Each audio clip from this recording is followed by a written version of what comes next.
Film star থেকে cricketer দেবের পর এবার এসআইআর শুনানিতে হাজির মোহাম্মদ শামি। যাদবপুর কাটজুনগরের স্কুলে হাজিরা দিলেন ভারতীয় জাতীয় দলের জোরে বোলার। দেবের পর এবার মোহাম্মদ শামি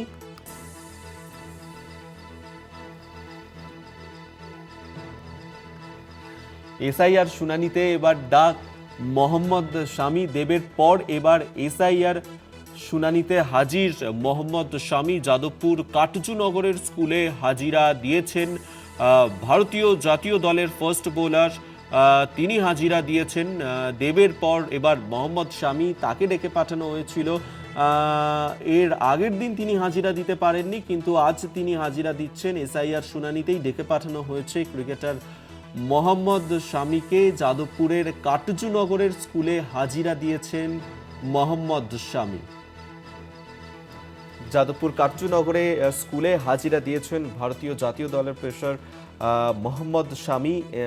এর আগেই তাকে ডেকে পাঠানো হয়েছিল, কিন্তু সেদিন তিনি হাজিরা দিতে পারেননি। তবে আজ তিনি হাজিরা দিচ্ছেন। ফিল্ম স্টার থেকে ক্রিকেটার দেবের পর এবার এসআইআর শুনানিতে ডাক পেলেন মোহাম্মদ শামি। সেই মতোই আজ শুনানি কেন্দ্রে পৌঁছে যান, সেখানে গিয়ে হাজিরা দেন মোহাম্মদ শামি। রিয়া মাঝি আমাদের সঙ্গে টেলিফোনে রয়েছেন প্রতিনিধি। রিয়া, একাধিক বিশিষ্ট ব্যক্তিত্ব, তাদেরকে ডেকে পাঠানো হচ্ছিল এসআইআর শুনানিতে। মোহাম্মদ শামি তিনি হাজিরা দিয়েছেন, তাকে কেন ডেকে পাঠানো হয়েছিল? দেখো, আমরা জানি যে এসআইআর হিয়ারিং নিয়ে কিন্তু একাধিক জনকে ডেকে পাঠানো হচ্ছে এবং যে লিস্ট রয়েছে তাতে কিন্তু কয়েক লক্ষ মানুষের নাম রয়েছে। এবং সেই জায়গা থেকে দাঁড়িয়ে আমরা দেখেছিলাম যে যাদবপুরের কাঞ্চনগরের একটি স্কুলে সেখানে প্রথমে দেবকে সেখানে ডাকা হয়, অ্যাক্টর দেব এবং সাংসদ দেব, তাকে ডাকা হয় এবং হিয়ারিং এ তিনি হাজিরা দেন। তারপরেই যেটা দেখা যায় যে সেই সেম স্কুলে আজকে মোহাম্মদ শামি, যে কিনা ক্রিকেটার, তাকে আজকে ডাকা হয়েছিল এবং সমস্ত মূলত লজিক্যাল ডিসক্রিপেন্সিতে যাদের নাম রয়েছে তাদেরকেই মূলত ডাকা হচ্ছে এই হিয়ারিং এ।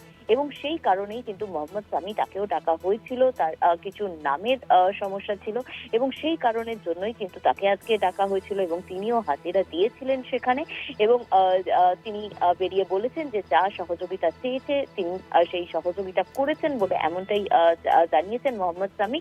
তবে বলা চলে যে এই এসআইআর হিয়ারিং এ পরপর যে ডাক পাচ্ছে সেখানে কিন্তু হাই প্রোফাইল থেকে আরম্ভ করে সাধারণ মানুষ প্রত্যেকে যেমন ডাক পাচ্ছে, সেরকম কিন্তু সাংসদ থেকে আরম্ভ করে ক্রিকেটার, যারা প্রত্যেকের চেনার নাম, এক নামে বা এক ডাকে যারা চেনে, তাদেরও কিন্তু ডাক পড়ছে এই এসআইআর শুনানিতে।